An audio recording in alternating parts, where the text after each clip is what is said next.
Le texte que vous m'avez demandé de traiter aujourd'hui est un extrait des Fausses confidences de Marivaux, une pièce jouée pour la première fois en 1737 et publiée en 1738, dans laquelle Dorante, amoureux d'Araminte, va mobiliser les ressources stratégiques de son valet Dubois pour la conquérir, alors même qu'elle est promise à quelqu'un d'autre, selon le vœu de sa mère. Pour y parvenir, Dubois va multiplier les stratagèmes, et notamment, afin de pouvoir faire se rapprocher Dorante et Araminte, il fait en sorte que Marton tombe amoureuse de Dorante, précisément sur un des vœux de Monsieur Rémy, l'oncle de Dorante. Ici, nous sommes dans l'acte 3, scène 2. Marton est définitivement informé de la ruse et sait que Dorante n'est pas amoureux d'elle, mais bien plutôt de sa maîtresse, Araminte. Elle vient ainsi rencontrer Dubois, dont elle sait qu'il a des informations sur Dorante, son ancien maître, afin de confondre ce dernier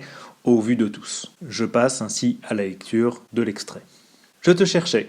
Qu'y a-t-il pour votre service, mademoiselle ? Tu me l'avais bien dit, Dubois. Quoi donc ? Je ne me souviens plus de ce que c'est. Que cet intendant osait lever les yeux sur madame. Ah, oui.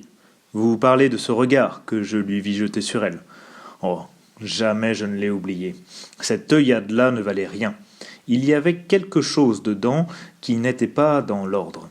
Oh ça, Dubois, il s'agit de faire sortir cet homme-ci. Pardi, tant qu'on voudra. Je ne m'y épargne pas, j'ai déjà dit à madame qu'on m'avait assuré qu'il n'entendait pas les affaires. Mais est-ce là tout ce que tu sais de lui ? Durant toute la pièce, et en particulier dans cet extrait, Dubois, en tant que stratège principal, va mobiliser la place qu'il a, sa place de valet, au service à la fois d'Araminte mais aussi de Dorante, pour tisser ces différents stratagèmes et faire en sorte qu'ils se réalisent. Dans cette scène, nous avons précisément un exemple de l'efficacité de sa place, puisqu'il est celui qui va mettre en relation les maîtres et les valets, qui va fournir les informations qu'il désire et qui va mettre en place un nouveau stratagème, en l'occurrence ici grâce à Arlequin. Ainsi, nous pouvons nous poser la question suivante: en quoi Dubois occupe-t-il une place stratégique ? Pour répondre à cette question, je découperai mon texte en 4 parties. Une première de la ligne 1 à 10 dans laquelle nous verrons la maîtrise illusoire de Marton, puis une deuxième de la ligne 11 à 18 dans laquelle Dubois va mettre en scène des protestations d'honnêteté, une troisième partie dans laquelle Dubois va feindre la bêtise de la ligne 19 à 24, et enfin une dernière partie dans laquelle on retrouvera son rôle de stratège de la ligne 25 à 29. Je passe ainsi à mon commentaire. La scène s'ouvre sur une réplique de Marton qui entre en scène avec une idée en tête, trouver Dubois. C'est ce qu'elle manifeste dans la première réplique. Ici, Dubois va faire en sorte de montrer à Marton qu'il lui est soumis. On le voit au travers de plusieurs éléments. Tout d'abord, la question: qu'y a-t-il pour votre service ? Mais aussi l'opposition des personnes utilisées pour s'adresser l'un à l'autre, deuxième personne du singulier pour Marton et deuxième personne du pluriel pour Dubois, ainsi que le recours à l'appellatif mademoiselle, là où Marton, elle, utilise son prénom, comme on le voit à la ligne 3. Réplique de Marton, précisément, qui mobilise le verbe dire, tu me l'avais bien dit, place immédiatement Dubois dans la position du confident. Or, précisément, dans une pièce qui s'appelle Les Fausses confidences, il est intéressant de voir que Dubois, le stratège principal, occupe précisément cette place du confident. Il est celui qui fait les fausses confidences. Cette confidence, pour le coup, ici, était vraie. Le verbe dire est conjugué au plus que parfait, on a donc une valeur d'antériorité, et cette confidence, en l'occurrence, va être explicitée à la ligne 5, c'est l'amour de Dorante pour Araminte. Dubois occupe, dès lors, ce statut ambivalent de stratège qui va révéler les informations qu'il désire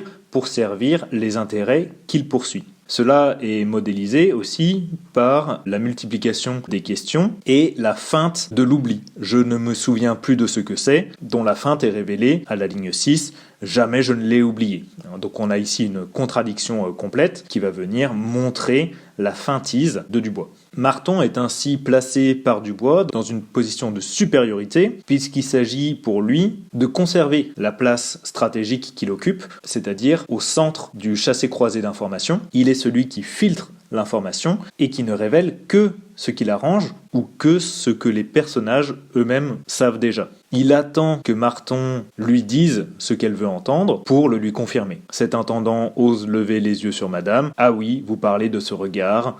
Cette œillade-là, on retrouve le champ lexical du regard qui est repris de Marton par Dubois. Simplement, on notera la dégradation entre regard d'un côté qui est relativement objectif et œillade qui là pour le coup est subjectif et qui va comporter un sens salace, un sens grivois qui va être confirmé par la dernière phrase. Il y avait quelque chose dedans qui n'était pas dans l'ordre. Ici, l'ordre dont il est question serait l'ordre social. L'intendant n'a pas à regarder son supérieur hiérarchique de cette manière-là. Simplement, cette idée d'ordre peut être entendue ici dans un autre sens, puisque finalement ça pourrait être aussi l'ordre chronologique. Il la regarde alors même qu'il ne sait pas encore déclarer, alors que normalement il faudrait que la déclaration vienne avant l'œillade. Dubois joue ainsi sur le langage, montrant ainsi sa position stratégique de supériorité par rapport à Marton, alors même qu'il feint l'infériorité. Marton enchaîne donc, ayant confirmation de ce qu'elle savait déjà en réalité. Il s'agit de faire sortir cet homme-là. À travers cette réplique, nous avons un double discours, puisque d'un côté, il s'agit de la suivante de Araminthe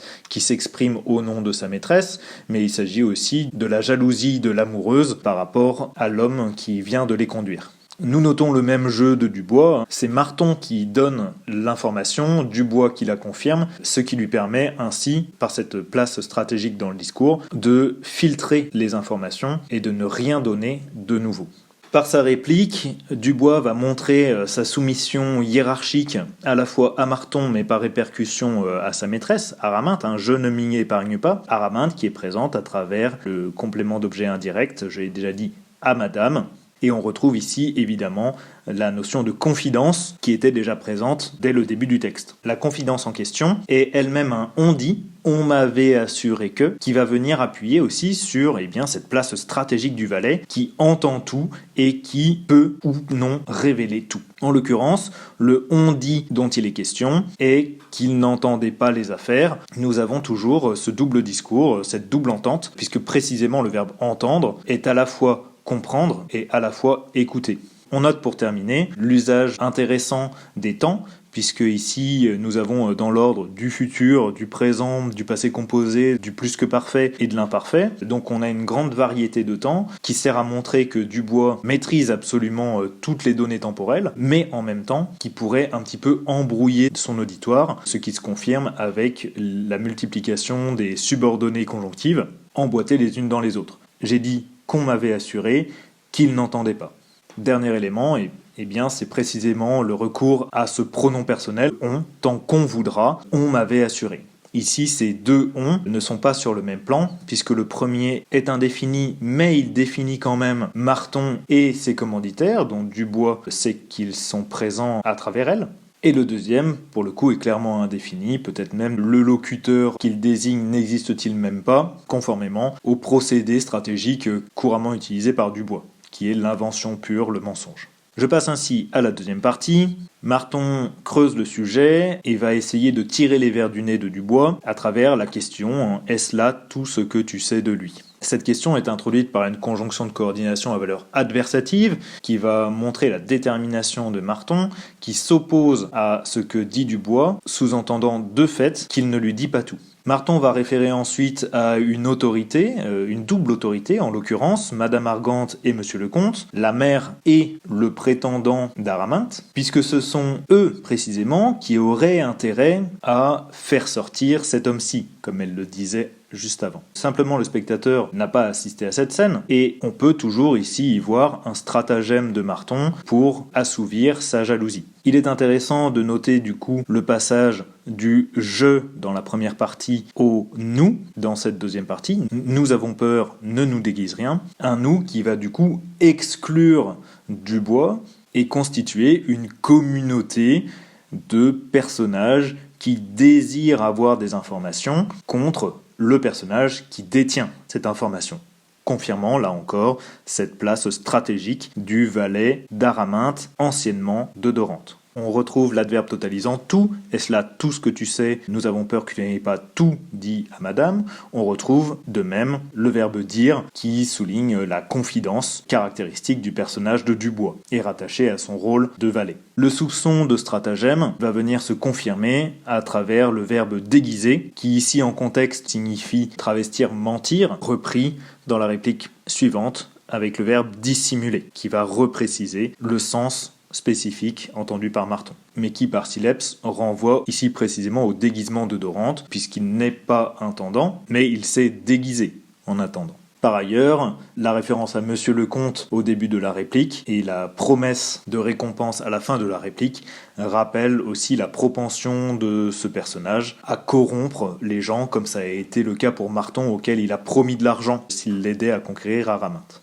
On va rentrer alors dans une rhétorique de la protestation de l'honnêteté de la part de Dubois, avec la multiplication des exclamatives, qui va accentuer encore la feinte offuscation du personnage. Avec la négation exceptive, je ne sais que, on va avoir toujours le même stratagème, c'est-à-dire que Dubois ne révèle que ce que les gens savent déjà. Je ne sais que son insuffisance dont j'ai instruit madame. Ici, l'insuffisance faisant référence à la réplique précédente. Il n'entendait pas les affaires. Il est insuffisant en tant qu'intendant. Cette protestation d'honnêteté va se voir renforcée par la comparaison burlesque qui repose sur une opposition entre l'homme et la femme autour de la caractéristique de la discrétion. Dubois se compare à une femme puisqu'il se comporterait un petit peu comme une pipelette, il ne serait pas capable de conserver un secret. Et outre le comique de mots qui opérera au niveau du spectateur, eh bien Dubois se fait ici passer pour un imbécile, puisque sa réplique misogyne est adressée précisément à une femme, ce de quoi il demande pardon immédiatement. Mais on voit bien qu'ici, il s'agit d'une stratégie, il se fait passer pour plus bête qu'il n'est, c'est pour vous mettre l'esprit en repos, alors que précisément, une telle comparaison ne peut que échauffer l'esprit d'une femme et la rendre un peu plus en colère.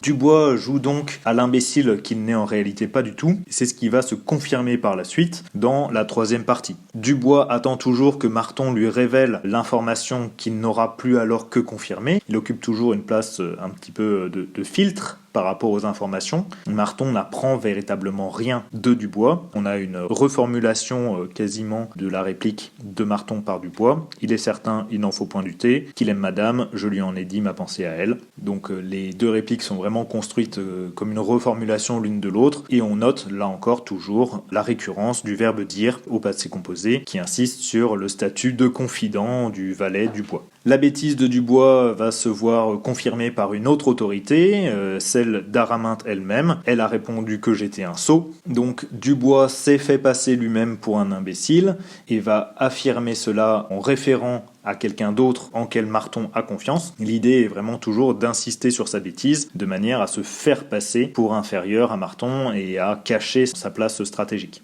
Cependant, son rôle de stratège se voit toujours confirmé par les syllabes qu'il utilise, à travers le verbe prévenir. Nous avons l'idée d'être mis en garde, mais nous avons aussi l'idée du sens propre. Elle est au courant, elle a été prévenue. Les points de suspension peuvent être interprétés aussi bien comme une aposiopèse, Dubois n'osant pas dire de quoi elle est prévenue, que comme une coupure de Marton, comme le montre la structure en concaténation. Elle est si prévenue à un tel point. Simplement ici, l'hypothèse de l'aposiopèse serait confirmée puisque ce que Dubois n'exprime pas, Marton exprime qu'elle ne doit pas l'exprimer, cela fonctionnant un petit peu comme une prétérition. Mais la réplique fonctionne quand même comme une confirmation de la confiance de Marton par le rappel du prénom de son locuteur, qui va marquer sa confiance. La dernière réplique de Dubois pour cette partie est intéressante à plusieurs niveaux. Premier niveau, il utilise à nouveau le verbe entendre, toujours employé en syllabes. J'ai entendu l'information, mais je comprends aussi vos motivations. Il est bien au courant de ce que sait Marton, puisque précisément, c'est lui qui lui fournit les informations qu'il sait avoir besoin. Deuxième point d'intérêt, c'est cette expression « le diable n'y perd rien, ni moi non plus ». puisque du coup, par cette structure, une équivalence va se mettre en place entre le diable et lui, rappelant un petit peu sa position de manipulateur, de tentateur, de stratège. Mais en même temps, le diable dont il est question, s'il peut être métaphorique, peut tout aussi bien représenter, à travers sa valeur d'insulte, cet intendant, ainsi que le désignait Marton à la ligne 5, puisque à travers le démonstratif, on sentait bien un rejet de sa part, qui va être confirmé ici par la mobilisation de l'insulte. Ici, finalement, on pourrait entendre « Dorante n'y perd rien », au contraire, il a tout à y gagner, ni Dubois non plus, puisque lui-même a tout à gagner à arriver à ses fins. En l'occurrence, il servirait de maître, riche qui plus est. Ainsi, donc toujours à travers ce double discours, cette sileps, malgré le fait qu'il joue l'imbécile, le spectateur attentif voit bien que Dubois est le maître de la conversation. Ce qui va se confirmer dans la dernière partie. Marton continue de creuser pour essayer d'obtenir des informations, et en ce sens-là, on pourrait peut-être jouer sur la sileps du mot mine, puisque précisément Dubois est une mine d'informations qu'il s'agirait d'extraire, comme on tirerait les vers du nez de quelqu'un. Simplement, Dubois continue toujours dans le même jeu, à travers des protestations, il jure ses grands dieux de ne rien savoir d'autre, et surtout, il va faire diversion marquée par l'adversatif, mais il incise à propos. Il va donner la seule information nouvelle de cette scène à Marton. Pour l'instant, il n'avait fait que confirmer ce qu'elle sait déjà, et il va enfin lui apporter quelque chose de nouveau. Dorante a donné une lettre à Arlequin, et il faudrait prendre cette lettre pour connaître davantage. Ainsi, toute cette scène dans laquelle il ne donne aucune information se révèle être un stratagème visant uniquement à créer de la curiosité chez Marton, curiosité dont il va donner une clé à travers la révélation de cette lettre. Simplement, le spectateur sait que cette lettre a été dictée par Dubois, il sait tout à fait qu'elle a été donnée à Arlequin précisément pour être volée par Marton, et c'est ici que le piège se referme, piège qui va être modélisé par le chiasme. Proposition principale, il vient tout à l'heure d'appeler Arlequin proposition infinitive subordonnée circonstancielle pour lui donner une lettre. Proposition subordonnée circonstancielle si nous pouvions la saisir. Proposition principale, peut-être en saurions-nous davantage. Ici, à travers cette structure en miroir, il va s'agir pour Dubois vraiment de modéliser le piège qui est tendu à Marton, piège dans lequel elle-même va s'empresser de tomber, précisément parce qu'elle y a été préparée par toutes ces informations non révélées qui précèdent dans la scène. Je vais de ce pas parler à Arlequin s'il n'est pas encore parti. La position stratégique de Dubois se vérifie dans la dernière réplique. Il avait prévu manifestement la venue d'Arlequin. Le lecteur sait qu'en réalité, il est au courant de cette venue. Comme il le dit lui-même, je crois qu'il vient. En quoi Dubois occupe-t-il une place stratégique ? Alors premièrement, nous avons vu, à travers la multiplication des verbes entendre et des verbes dire, que Dubois, par sa place de valet, occupait une place stratégique, puisque précisément le valet est celui qui entend tout et peut tout révéler. En l'occurrence, la multiplication du verbe dire, dont Dubois est le seul sujet dans cet extrait, le constitue comme le maître du jeu des fausses confidences, au sens propre comme au sens du titre de l'œuvre. Par ailleurs, Dubois occupe une place stratégique entre les maîtres et les valets, puisqu'il va constituer un groupe, Marton, Madame Argante et Monsieur le Comte, contre Dorante. Et il est aussi un lien entre les valets eux-mêmes, puisque c'est lui qui met en relation, à la fin de l'extrait, Marton et Arlequin. Par ailleurs, il est aussi celui qui se place entre ceux qui veulent savoir et l'information à savoir. Et précisément, il va occuper un petit peu la place d'un filtre de l'information. En définitive, il est celui par qui chacun des personnages va accéder aux autres personnages. Enfin, il occupe véritablement une place stratégique dans la gestion des informations, puisqu'il ne révèle que ce que Marton sait déjà de manière à créer en elle le désir de tomber dans le piège, et il occupe aussi une place stratégique dans la gestion des autres personnages. C'est ce qui va précisément le constituer en stratège et en metteur en scène de ses propres stratagèmes. Je passe ainsi à la question de grammaire. Vous m'avez demandé de traiter de la négation, lignes 11 à 14. La négation se construit de deux manières. On parle de négation lexicale lorsqu'elle porte sur autre chose qu'un verbe et de négation syntaxique lorsqu'elle porte sur un verbe. Je commencerai par la négation lexicale dont nous avons un seul exemple ici. Il s'agit du mot insuffisance qui est la négation du nom commun suffisance par le préfixe privatif un. Pour ce qui est des négations syntaxiques, les exemples sont un peu plus nombreux. La négation syntaxique se construit traditionnellement de manière bitensive, c'est-à-dire avec un élément avant le verbe conjugué appelé discordantiel et un élément après le verbe conjugué, appelé forclusif, l'analyse de ce forclusif pouvant permettre de déterminer la portée de la négation, totale, partielle ou exceptive. En l'occurrence, dans le passage à analyser, nous avons deux négations totales. Nous avons peur que tu n'ailles pas tout dire à madame, tu n'en seras pas fâché. Ici, dans les deux cas, le discordantiel ne est élidé devant initiale vocalique, et le forclusif, dans les deux cas, est pas. La négation ne nous déguise rien, pourrait être analysée comme une négation totale, mais ce serait oublier que le mot rien est la contraction de aucune chose, et du coup, le forclusif aucun classerait la négation dans la catégorie des négations partielles. Dernière négation syntaxique, je ne sais que son insuffisance. Ici, on a toujours une négation bitensive, ne que, mais le forclusif que indique que la négation est exceptive. Enfin, il faudrait faire attention à un cas particulier présent dans la subordonnée qu'elle ne cache ce que c'est. Ici, on pourrait croire que le ne serait un discordantiel, puisque effectivement, il existe des discordantiels sans forclusif dans le cadre principalement d'un niveau de langage élevé. Premier problème, c'est que le personnage qui prononce cette phrase, en l'occurrence, est Marton, et qu'elle n'est elle-même pas caractérisée par un niveau de langage élevé. Par ailleurs, le sens de cette phrase est un sens positif. Qu'elle ne cache ce que c'est n'a pas le même sens qu'elle ne cache pas ce que c'est. En l'occurrence, ce sens positif constitue la proposition comme une proposition affirmative et donc non négative, et nous oblige à considérer que le ne, ici, est un ne appelé explétif. Il s'agit ici d'un héritage du latin, servant à construire les subordonnées reliées à des verbes de crainte, en l'occurrence ici la principale étant « nous avons peur que ».